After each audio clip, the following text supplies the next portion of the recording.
বাড়িতে এসে আমার এমন পজিশন হলো, বাড়িতে আসতে পারিনি গাইস। রাস্তার মধ্যেই দেখো গাইস, এদিকে চিপস দিয়েছে, আমাদের চিপস দেয়নি।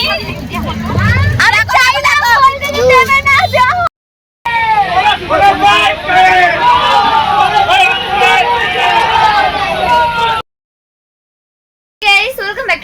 তোমরা সবাই কেমন আছো? আমি ভীষণ ভালো আছি। আজকে অনেকদিন পর আবার ব্লগ দিচ্ছি। যাই হোক, আজকে হচ্ছে শীতলা মায়ের স্নান যাত্রা।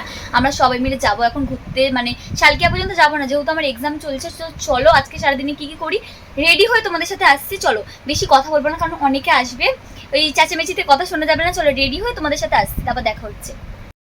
দেখো আমরা রেডি হয়ে গেছি, জানো আমরা ঠাকুরকে দেখতে যাবো না, ঠাকুর আমাদের দেখতে আসবে। ঘরে এসছি আমি আবার নতুন জামা চেঞ্জ করতে গাইস। চলে গেছিলাম বাইরে, মানে চলে গেছিলাম রোড পর্যন্ত, তারপর ঘরে আসলাম নতুন জামা চেঞ্জ করে। সবাই বললো যে জামাটা চেঞ্জ করে আসছে। এখন চলো মন্দিরে ঠাকুর এসেছে, চলো ওটা দেখিয়ে দিই। ভালো করেছি, ঠিক টাইমে এসছি। চলো এসে দাঁড়াও 1 মিনিট, দেখাচ্ছি তোমাদের।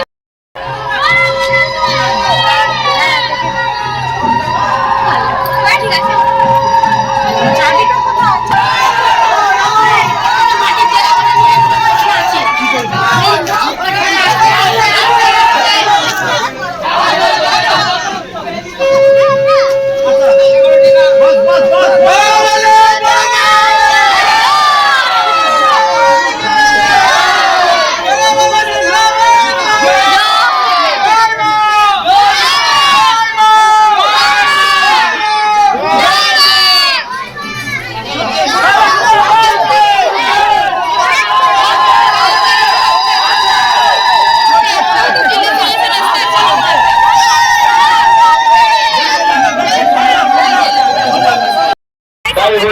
প্রতি বছরের এবছরও আপনাদের আশীর্বাদ আপনাদের সঙ্গে নিয়ে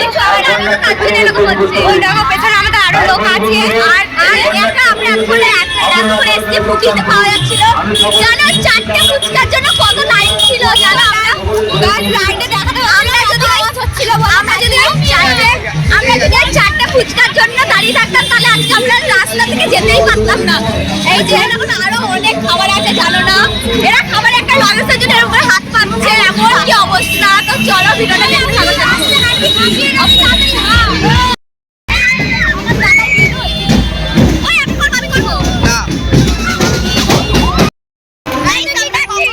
খিচুড়ি খাচ্ছি, এতক্ষণ ধরে লাইনে দাঁড়ানোর পর খিচুড়ি দিয়েছে। খিচুড়ি অন্ধকার করে দেখাতে পারছি না তোমাদের, তোমরা সবাই চলে আসো খিচুড়ি খেতে আমাদের সাথে। আমরা জানি যে শুনতে পাচ্ছ কিনা আমাদের কথাগুলো। হ্যাঁ সেটা আমরা জানি না, কথা শুনতে পাচ্ছ কিনা। যাই হোক আমরা বলছি, সবাই আমাদের মুখে দিকে তাকিয়ে আছে, এমন কঠোর ইউটিউবারে চলে এসেছি, তাই সবাই আমার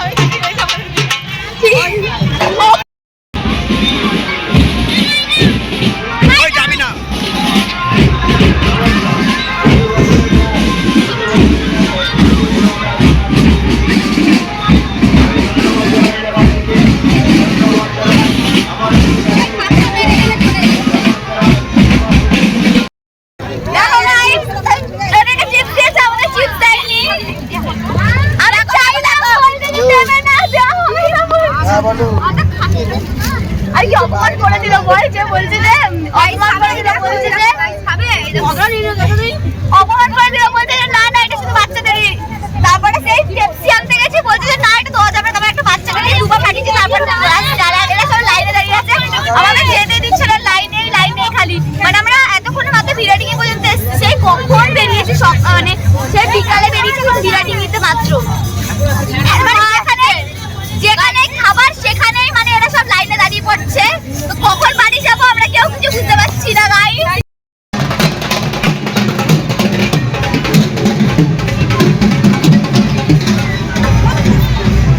গাইস দেখো আমাদের এখানে ভিড়, আরো ভিড় ছিল, আমাদের দম বন্ধ হয়ে এসেছিল, এত ভিড়। আমরা একটা জায়গায় বসার জায়গা পেয়েছি, এমন একটা জায়গায় বসার জায়গা পেয়েছি জানো না।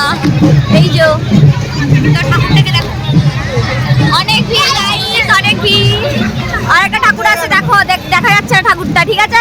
তোমরা এখান থেকে দূর থেকে দেখে নাও।